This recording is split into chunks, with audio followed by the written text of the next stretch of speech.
श्रीमन्नारायण नारायण हरि हरि, श्रीमन्नारायण नारायण हरि हरि। राधे राधे मेरे प्यारे दोस्तों, कैसे हैं आप सब। आज मैं आप सभी को एकादशी के महत्व के बारे में बताने जा रही हूँ। 26 एकादशियों के महत्व का वर्णन जो पूर्ण चंद्र या सूर्य ग्रहण में स्नान दान से होता है, तथा जो पुण्य अन्न दान, जल दान, स्वर्ण दान, भूमि दान, गौ दान, कन्या दान तथा अश्वमेध आदि यज्ञ करने से होता है, जो पुण्य तीर्थ यात्रा तथा कठिन तपस्या करने से होता है, उससे अधिक पुण्य एकादशी व्रत रखने से होता है। एकादशी व्रत रखने से शरीर स्वस्थ रहता है, आंतड़ियों की मैल दूर हो जाती है, हृदय शुद्ध हो जाता है, श्रद्धा भक्ति उत्पन्न होती है। प्रभु को प्रसन्न करने का मुख्य साधन एकादशी का व्रत है।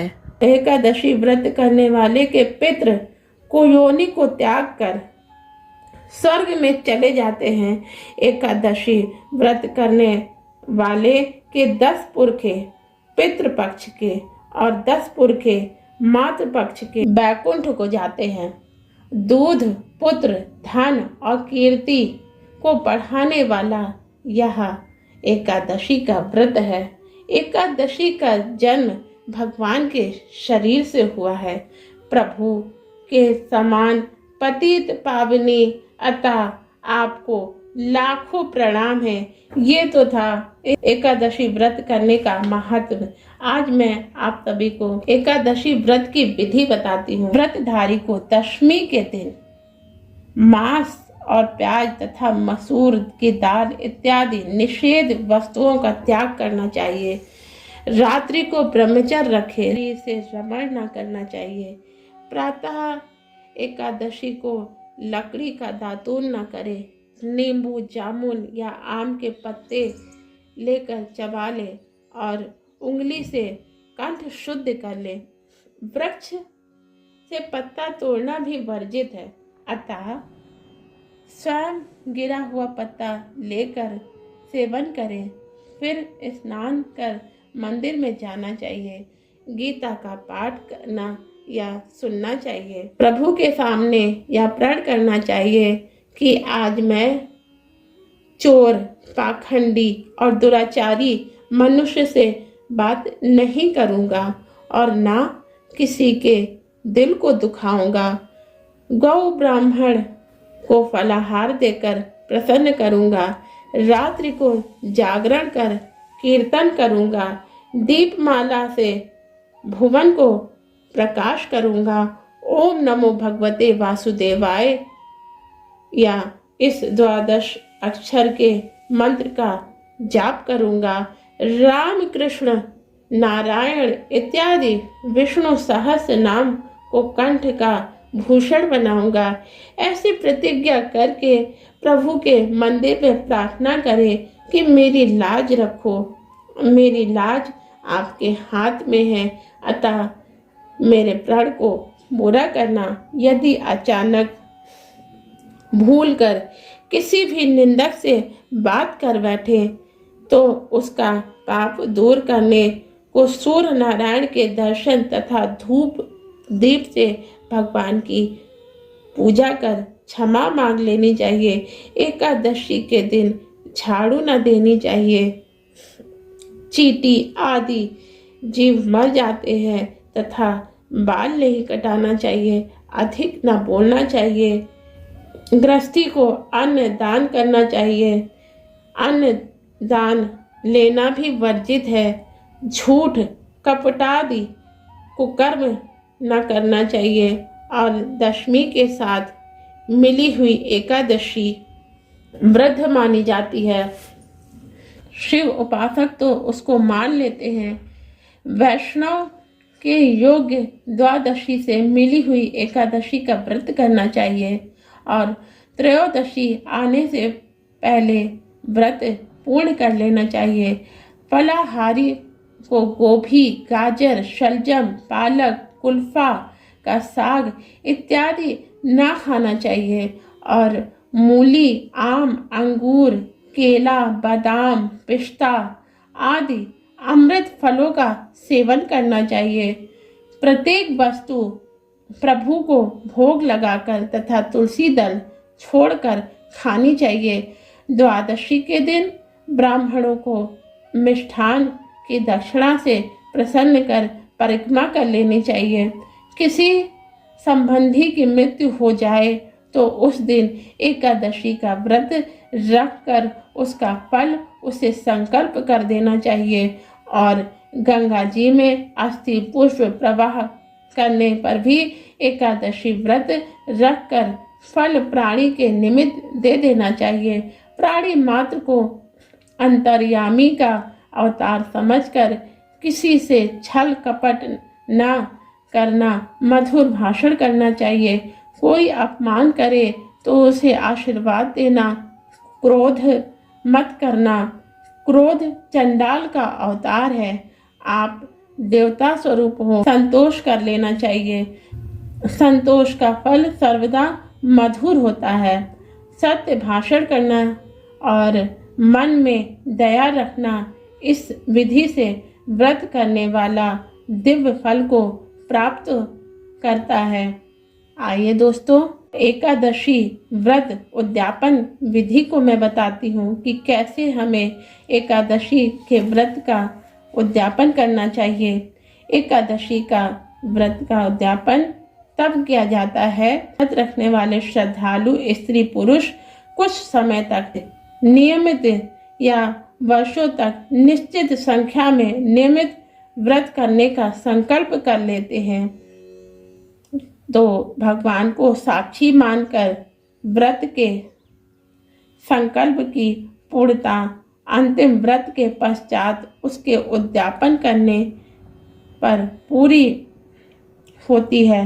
व्रतों के संकल्प का पुण्य फल तभी मिलता है जबकि उसका उद्यापन अर्थात समापन विधि विधान संपन्न किया जाता है, अन्यथा वह एकादशी व्रत अधूरा ही माना जाता है।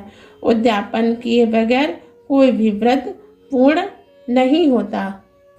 इसलिए नियमित एकादशी व्रत करने वाले सभी भक्तजनों को उद्यापन के संकल्प को संपूर्ण पूजन विधि सहित संपन्न करके संकल्प छोड़ना चाहिए।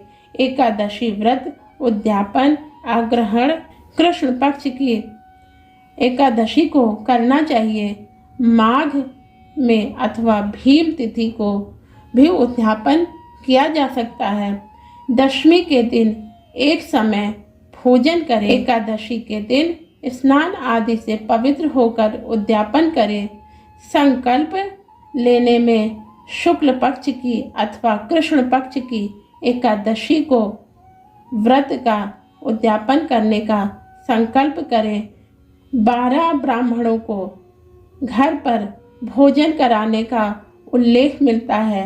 एक पक्षीय एकादशी के उद्यापन में अथवा दोनों पक्षों की एकादशी के उद्यापन में 26 वायन दिया जाता है। दोस्तों, ये थी एकादशी के उद्यापन की विधि। आइए हम आप सबको मोक्षदा एकादशी के महत्व के बारे में बताते हैं। मार्गशीर्ष की शुक्ल पक्ष की एकादशी। युधिष्ठिर बोले, हे भगवान श्री कृष्ण, आप मुझे 26 एकादशियों का नाम व्रत की विधि बतलाइए तथा किस देवता का पूजन करना चाहिए, यह भी कहिए। भगवान श्री कृष्ण बोले, मार्गशीर्ष मास शुक्ल पक्ष की एकादशी का नाम मोक्षदा एकादशी है। यथा नाम तथा गुण अर्थात मोक्ष देने वाला व्रत है। 12 मासों में मैं मार्गशीर्ष को उत्तम मानता हूँ। यह गीता में अर्जुन से यह कह चुका हूँ। इस कृष्ण पक्ष की एकादशी से उत्पन्न होता है और शुक्ल पक्ष का व्रत मोक्ष का दाता है। इस व्रत में दामोदर भगवान का पूजन करना चाहिए। आज व्रतधारियों को भगवान से मेरी उखल बंधन लीला का श्रवण करना योग्य है। अब मोक्षदा एकादशी पौराणिक कथा सुनाता हूँ। प्राचीन गोकुल नगर में वैखानस नाम का राजा धर्मात्मा और भक्त था।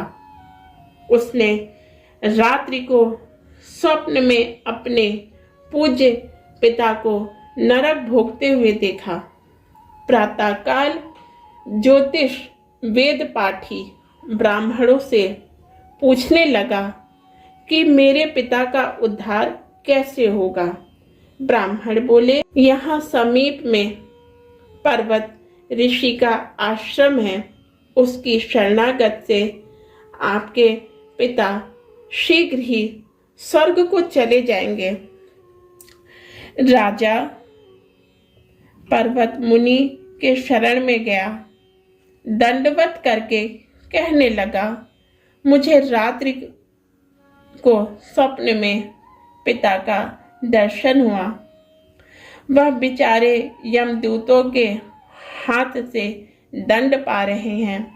आप अपने योग बल से बताइए, उनकी मुक्ति किस साधन से शीघ्र होगी। मुनि ने विचार कर कहा, और धर्म कर्म सब देरी से फल देने वाला है। शीघ्र वरदाता को केवल शंकर जी प्रसिद्ध हैं, परंतु उनको प्रसन्न करने में देर अवश्य लग जाएगी, परंतु तब तक तेरे पिता की दुर्गति हो जाएगी।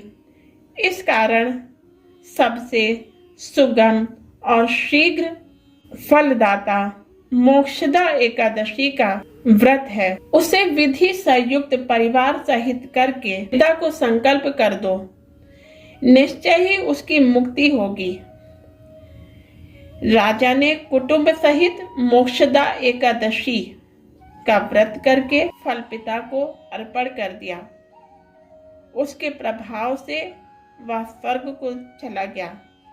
जाते हुए पुत्र से बोला, अब मैं परम धाम जा रहा हूँ। श्रद्धा भक्ति से जो मोक्षदा एकादशी का महत्व सुनाता है, उसे वाजपेय यज्ञ का फल मिलता है। तो दोस्तों, ये थी मोक्षदा एकादशी व्रत की कथा। आइए जानते हैं कि इस दिन कौन सा फलाहार हमें ग्रहण करना चाहिए। इस दिन बिलपत्र का सागर लेना चाहिए। व्रत में दूध, फल, सिंघाड़े के आटे का पदार्थ ले सकते हैं। श्रीमन नारायण नारायण हरि हरि, श्रीमन नारायण नारायण हरि हरि। तो दोस्तों, आपको यह एकादशी व्रत की विधि के बारे में पता ही चल गया होगा कि कैसे हमें एकादशी का व्रत करना चाहिए। तो दोस्तों, मैंने आज आपको मोक्षदा एकादशी के महात्म्य और उसकी पौराणिक कथा और उसके उद्यापन विधि के बारे में बताया। इसी तरह आने वाले समय में मैं आपको प्रत्येक एकादशी के महात्म्य और उसकी पौराणिक कथा और उसके उद्यापन विधि की जानकारी देती रहूंगी। आज के वीडियो में बस इतना ही। मिलते हैं अगले वीडियो में एकादशी की पौराणिक कथाओं के साथ। तब तक के लिए राधे राधे।